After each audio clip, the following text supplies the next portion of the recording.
vamos a compartir esta clase acerca de diversidad sexual. Mi nombre es Evelina Macara.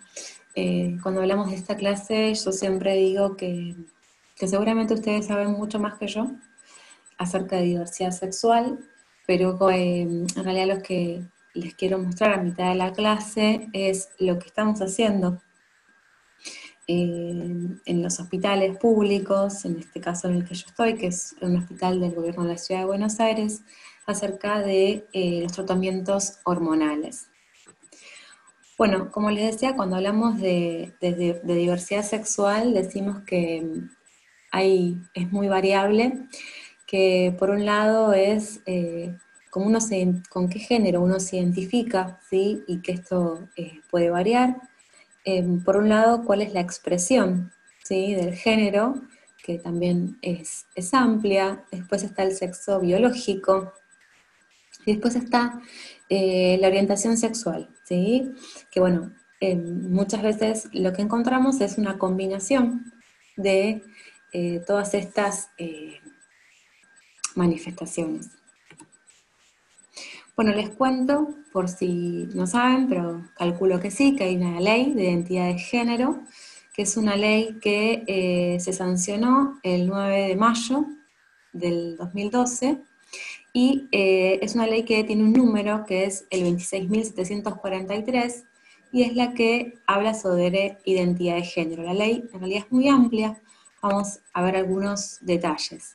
En la ley lo que se garantiza es a toda la persona el reconocimiento de su identidad de género, que es la autopercibida, y que estas personas tengan acceso a la salud integral, de acuerdo con la expresión de género, sin obviamente someterla a ningún diagnóstico o peritaje médico, psicológico o psiquiátrico.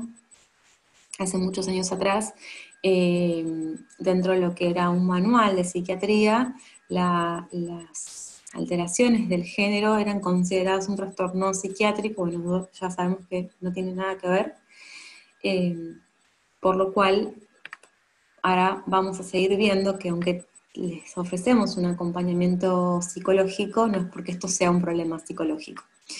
Bueno, uno de los artículos de la ley, que es el artículo 1, dice que toda persona tiene derecho al reconocimiento de su identidad de género, al libre desarrollo de su persona conforme a su identidad, y a ser tratada de acuerdo a la identidad de género que elige, ¿no? Y a ser identificada de ese modo por ejemplo, en el DNI, buscando el nombre, poniendo el nombre que esa persona quiera.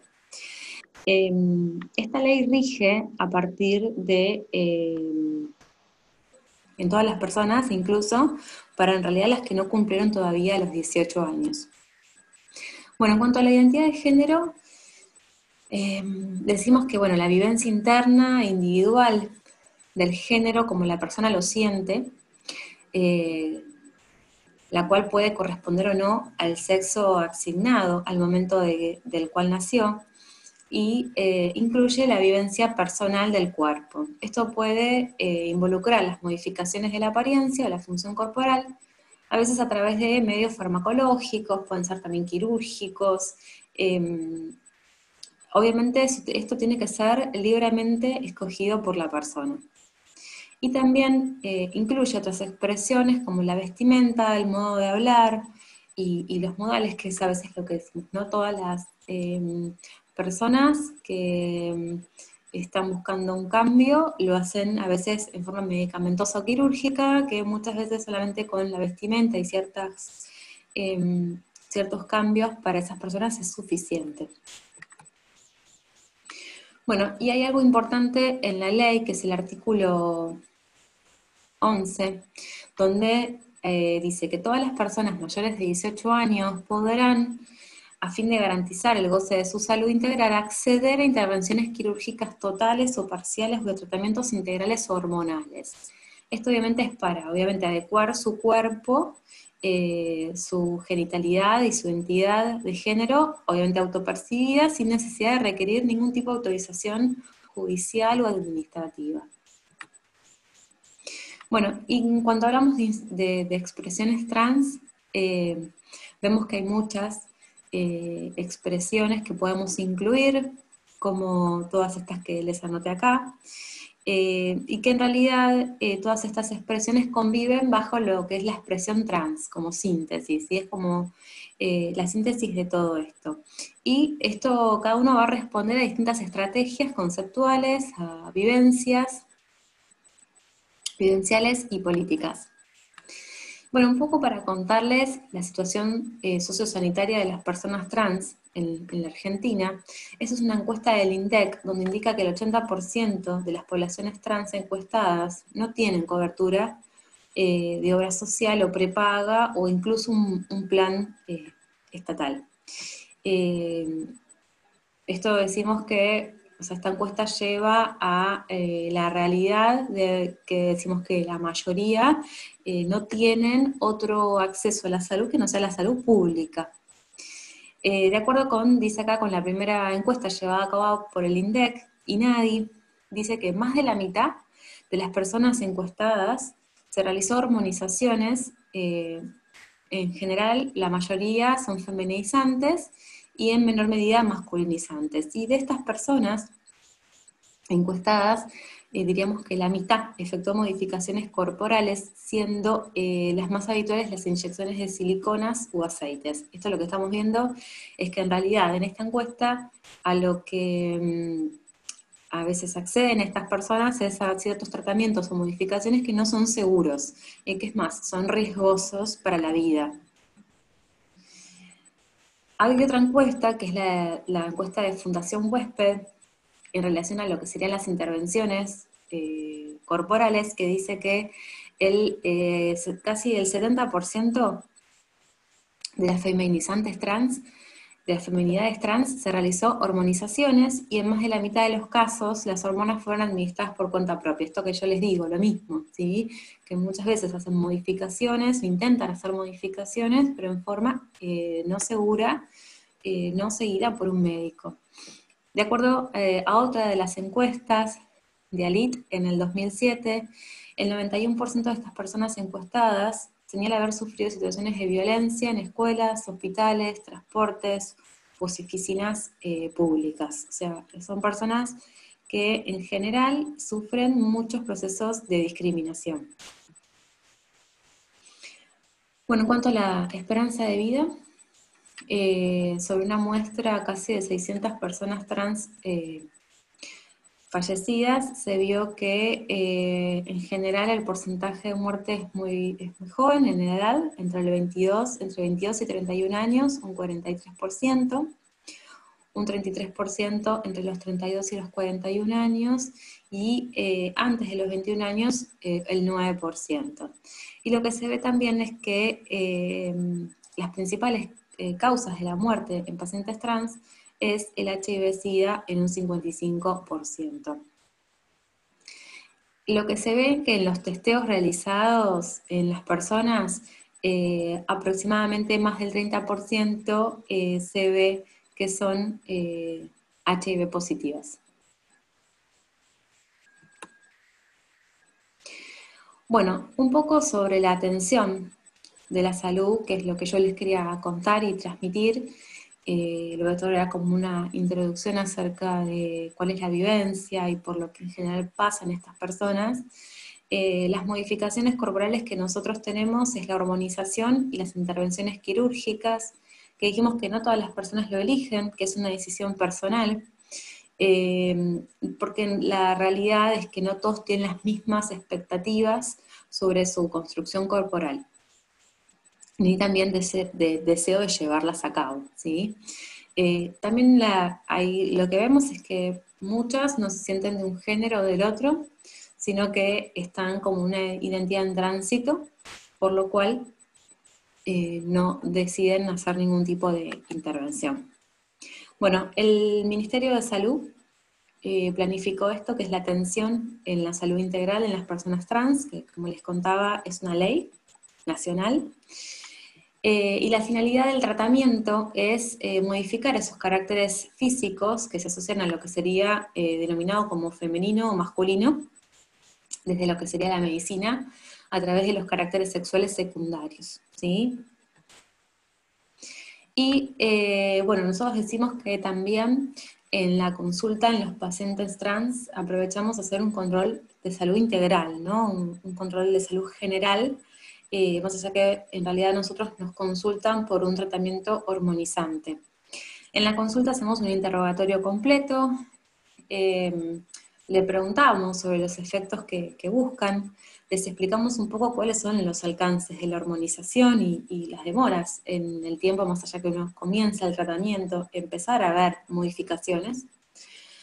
También les tenemos que explicar cuáles son los efectos adversos. Les decía que hay una prevalencia de pacientes trans con HIV positivo y que eso en general trae aparejado más efectos adversos asociados a la medicación.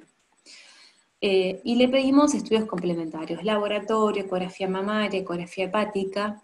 Cuando comenzamos algún tipo de tratamiento, siempre hacemos un consentimiento informado explicándole a la paciente o el paciente acerca de los cambios y los efectos adversos. Bueno, los fármacos que en general utilizamos van a ser estrógenos, antiandrógenos y andrógenos. Siempre decimos que el esquema de hormonización tiene que ser individualizado para cada paciente según los deseos que tenga, el estado de la salud y los riesgos-beneficios acerca de lo que yo les hablaba, ¿no? De las interacciones medicamentosas, si es que el paciente sufre o la paciente algún tipo de otra enfermedad.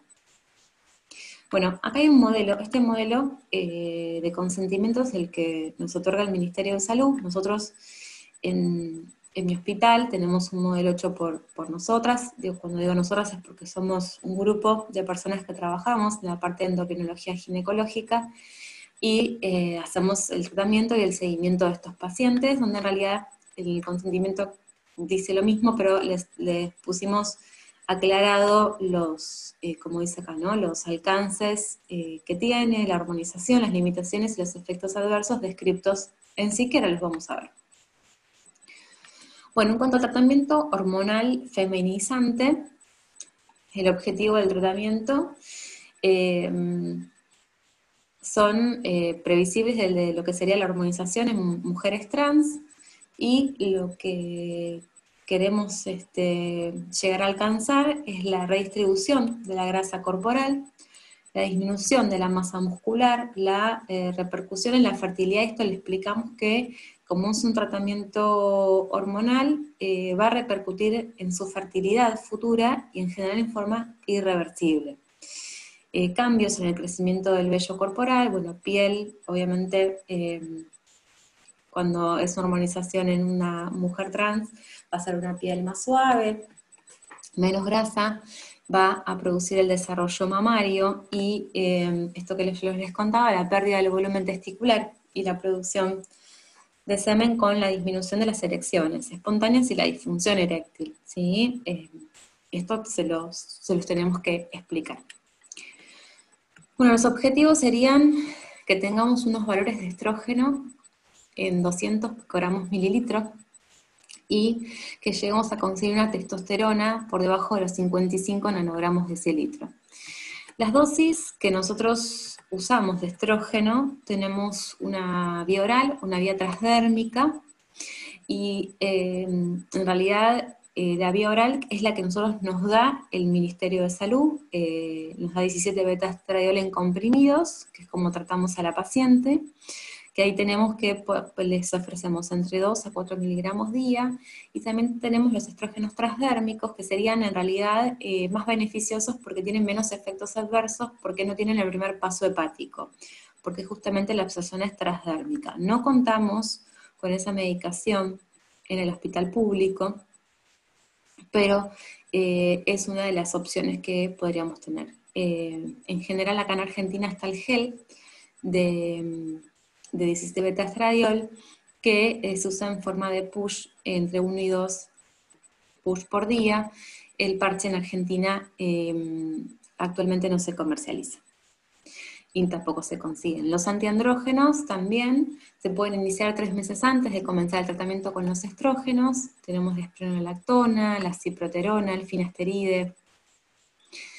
Bien, ¿y cuáles son las interacciones medicamentosas. Del estradiol puede reducir su eficacia los antiepilépticos, la rifampicina, los antirretrovirales, y puede elevar la concentración plasmática de algunas benzodiazepinas. Aumenta la concentración y toxicidad por corticoides, y se requiere aumentar la dosis de levotiroxina en pacientes que son hipotiroides. Disminuye la eficacia de anticoagulantes. Todas estas interacciones nosotros debemos de saberla para interrogar al paciente si es que toma alguna de estas medicaciones, también como por ejemplo los hipoglucemiantes orales, y dijimos que el estradiol que nosotros usamos, que es bioral, va a tener un metabolismo hepático, por lo cual potencia el efecto de la hepatotoxicidad por antirretrovirales.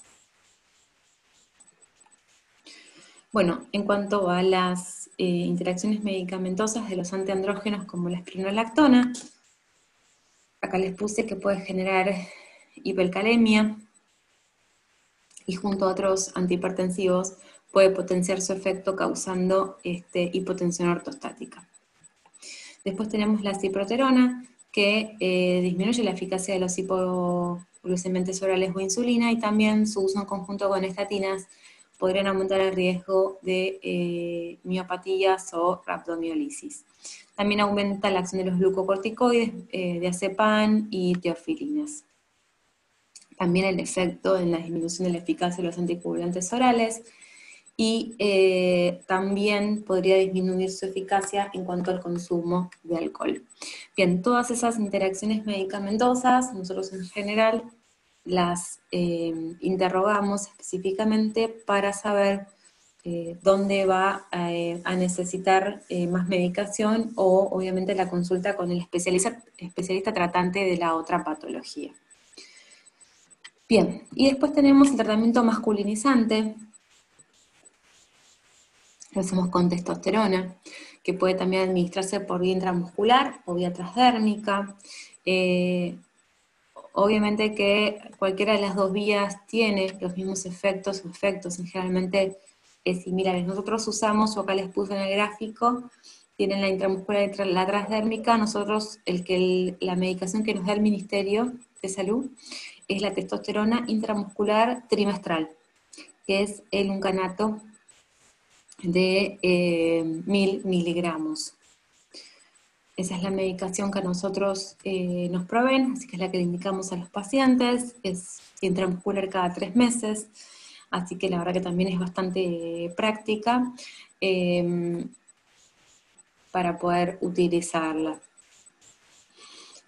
Bien, en cuanto a las valoraciones inicial, lo que hacemos es obviamente tener el peso, la talla, el índice de masa corporal, bueno, qué presión tiene, hacemos una evaluación cardiovascular, un laboratorio completo con todo lo que necesitamos, hemograma, hepatograma, leucemia, perfil lipídico, testosterona, medimos FSH y LH, y sabemos que nosotros los efectos previsibles con el uso de la testosterona va a ser la redistribución de la grasa corporal, el cese de la menstruación, el crecimiento del clítoris, va a haber una atrofia vaginal que ya es muy marcada, crecimiento del vello facial y corporal, aumento de la masa muscular, voz más grave y calvicie. Todos estos son los efectos en general que da la testosterona. Bien, y en cuanto a los efectos adversos, decimos que, bueno, lo que tenemos como frecuente es el acné y la piel grasa. Después hay otros efectos que pueden pasar, que en general a veces no son muy marcados. Los interrogamos acerca de si tienen alguna patología que podría acentuar estos efectos adversos. Está dentro de lo que sería el consentimiento y la explicación. En cuanto a contraindicaciones y precauciones de la testosterona, que tenga hipersensibilidad o algún tumor hepático actual o pasado, y precauciones en enfermedades pulmonares, también en apnea del sueño, que puede ser un efecto adverso, o si el paciente tiene apneas del sueño, puede en general empeorarlas. Bien, en cuanto a las interacciones medicamentosas, también puede aumentar la actividad de los anticoagulantes orales, y en aquellas drogas con acción hipoglucemiante, como por ejemplo la insulina, en fármacos inductores de las enzimas microsomales, que esto en general son los fármacos que en el tratamiento del HIV pueden aumentar la depuración de esta hormona y por lo tanto disminuir su eficacia. Bueno, en cuanto al seguimiento, lo hacemos a través de un laboratorio completo, donde le solicitamos todo, y como yo siempre les contaba, ¿no? Que es como una oportunidad también para todo lo que es un control de salud general, ¿no? En estos pacientes que consultan por hormonización, que a veces lo podemos hacer o con estrógenos o con testosterona, pero que nosotros aprovechamos para hacer un control de salud general.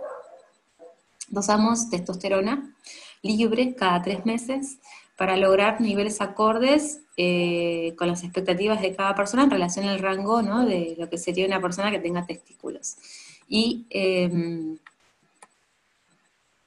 las cirugías de modificaciones corporales es un poco lo que les contaba al principio, que en general nosotros hacemos un trabajo multidisciplinario, donde el servicio de urología hace las intervenciones quirúrgicas.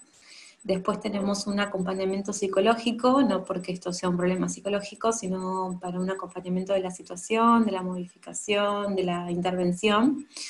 También está el asistente social para acompañarlo en el acceso a todos estos tratamientos.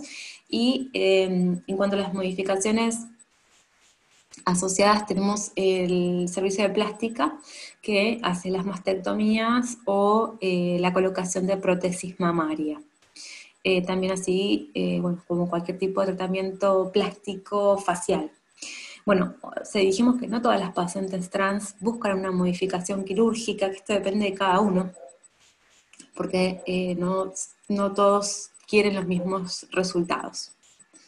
Bueno, era un poco contarles acerca de lo que hacemos en el ámbito público con el deseo de estas pacientes.